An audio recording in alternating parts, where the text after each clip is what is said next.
Assalamualaikum warahmatullahi wabarakatuh. Kami dari kelompok 4 ingin memaparkan materi kali ini. Dimulai dengan saya sebagai pemateri pertama. Perkenalkan, nama saya Tabita Aulia Ramadanti. Langsung saja, bisa kita lihat di atas adalah operational goal atau tujuan operasional. Ada huruf T atau throughput atau hasil, I inventory atau persediaan, OE atau operating expense yaitu biaya operasional. Maksud dari ketiga hal tersebut adalah tujuan operasional dari sebuah perusahaan itu untuk meningkatkan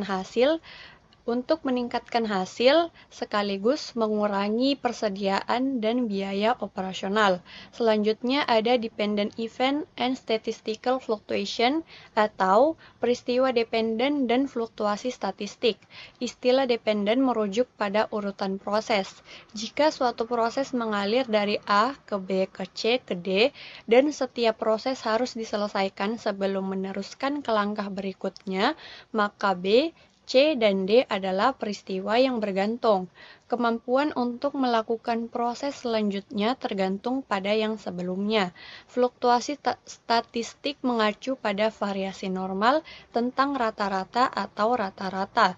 Ketika fluktuasi statistik terjadi dalam urutan tergantung tanpa inventaris antara workstation, tidak ada peluang untuk mencapai output rata-rata.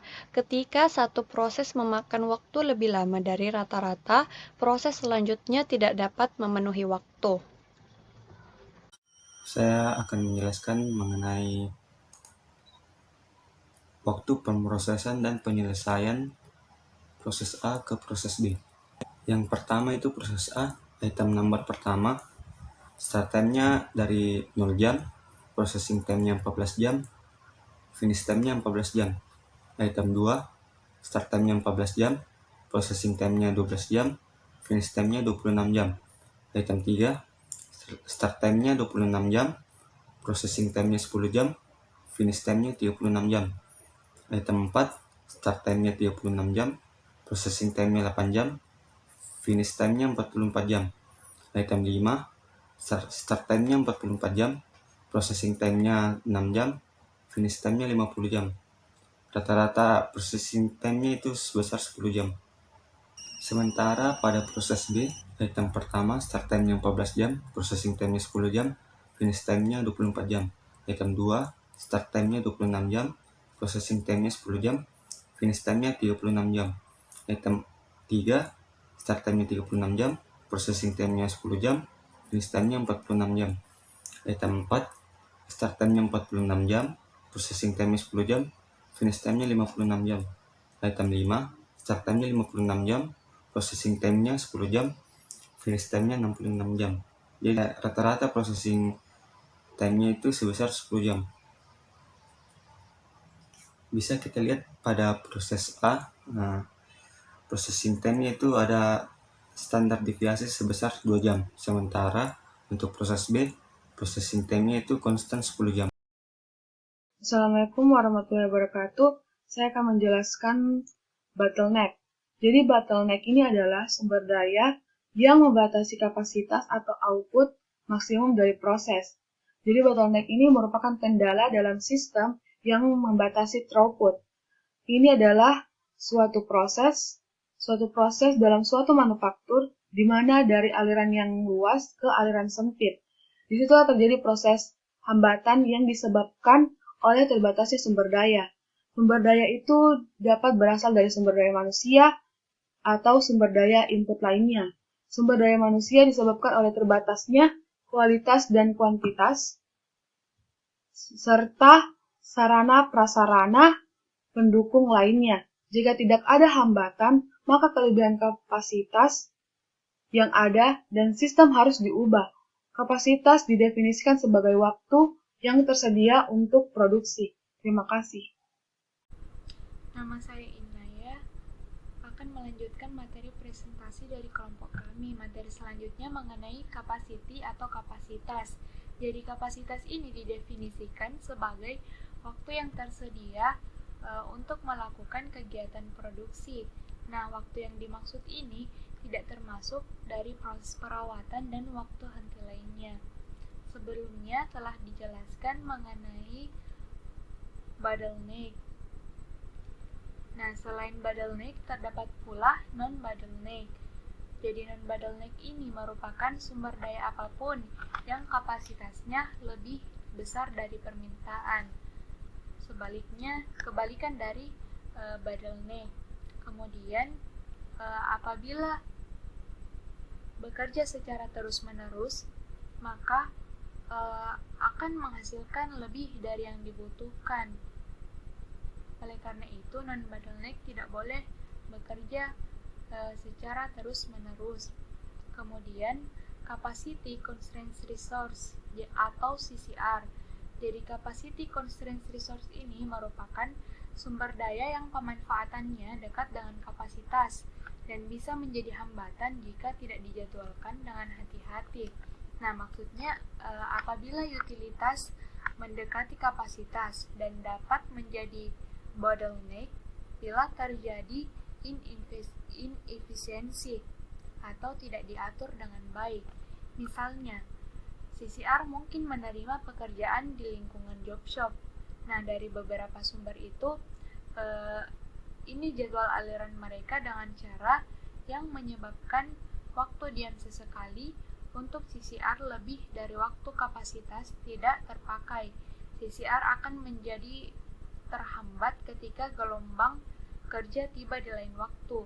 Hal ini dapat terjadi jika ukuran batch berubah atau jika salah satu operasi hulu tidak bekerja untuk beberapa alasan dan tidak memberi cukup kerja untuk CCR. Sekian.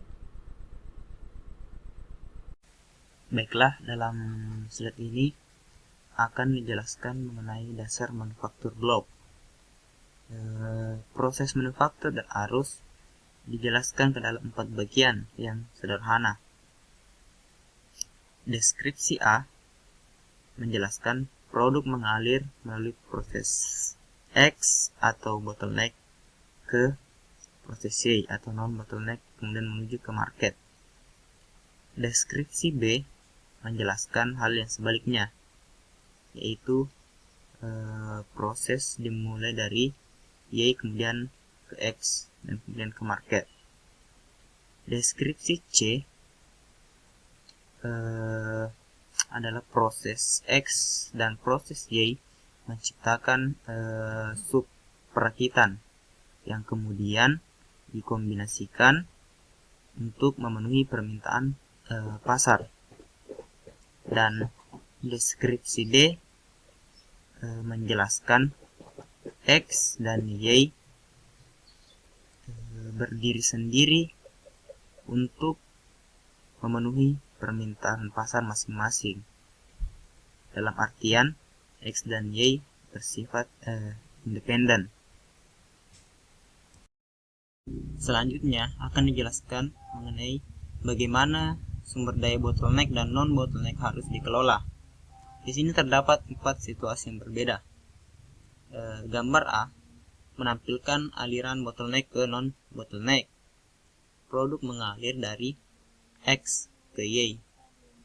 X dan Y masing-masing memiliki 200 jam yang tersedia.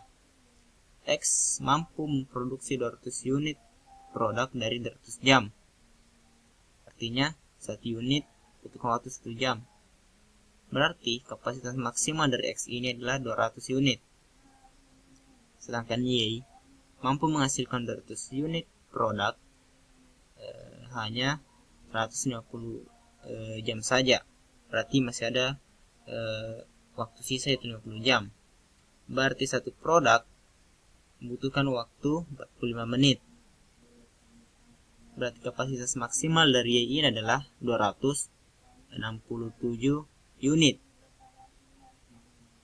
Jika menggunakan semua waktunya yang tersedia itu 200 jam.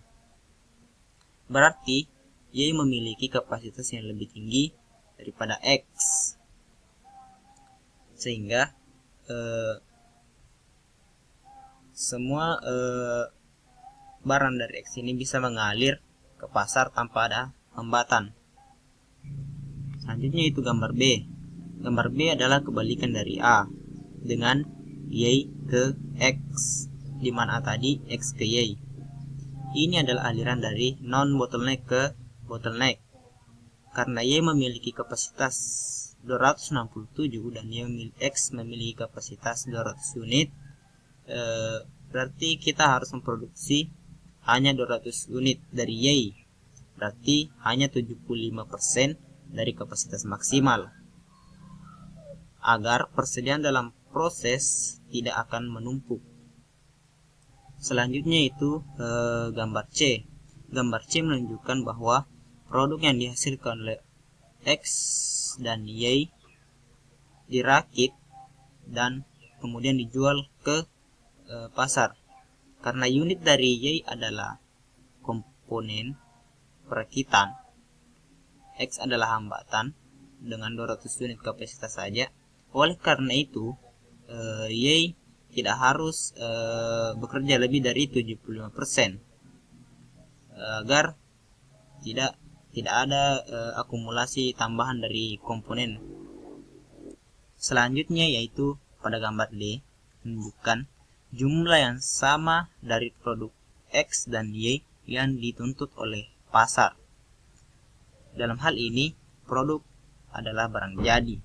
Karena Y memiliki kapasitas yang lebih tinggi dari yang diperlukan untuk memenuhi kebutuhan pasar, maka Y dapat menghasilkan lebih banyak produk dari pasar butuhkan. Namun ini akan membuat persen barang berlebih, sehingga kelebihan persediaan ini jadi tidak dibutuhkan. Sehingga Y hanya bisa menggunakan 75% kapasitas maksimalnya dari kapasitas maksimalnya, agar persediaan barang jadi tidak menumpuk.